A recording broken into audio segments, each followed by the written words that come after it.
Nabalitaan nyo na ba na bagsak ang business ng real estate nowadays dahil sa Pogo? Nag-alisa ng mga Pogo sa maraming bakante sa mga condo. So mga condo unit owners, anong ginagawa nyo sa inyong mga unit? Nakaiwan lang ba siya na bakante? Bakit hindi nyo gawing Airbnb and let me manage it for you? Yes. Meron akong currently 5 units na minamanage and I still have a room para sa mga gusto na mag-Airbnb. Airbnb ang kanilang mga units.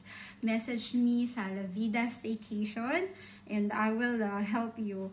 Kami ang nagde-design ng unit, nagpe-prepare para sa staycation business.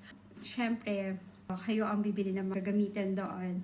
So, kailangan lang meron kayong budget para sa mga furniture and appliances. And from there on, we will help you and manage it for you.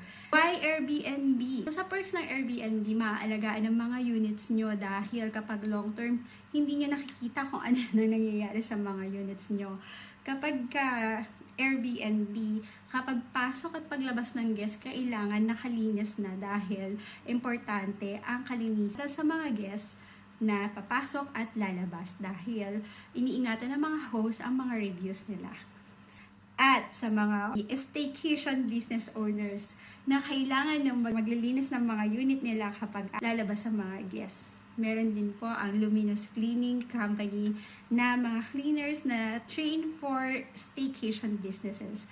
So, message lang, ilalagay ko lahat ng link sa descriptions para sa mga kailangan nyo.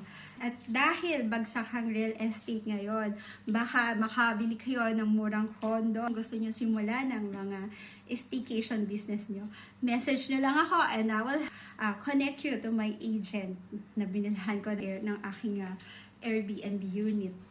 I can connect you and help you para makabili kayo ng condo nyo for staycation businesses. Or kung gusto nyo naman long term, ang pagbaba ng real estate ngayon, part ng mga cycle talaga yan. Lahat ng business may ups and down, pero nagbabounce yan.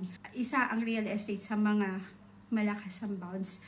I mean, historically, alam nyo naman na ang real estate ay hindi talaga nawawala. Isa yan sa mga stable businesses.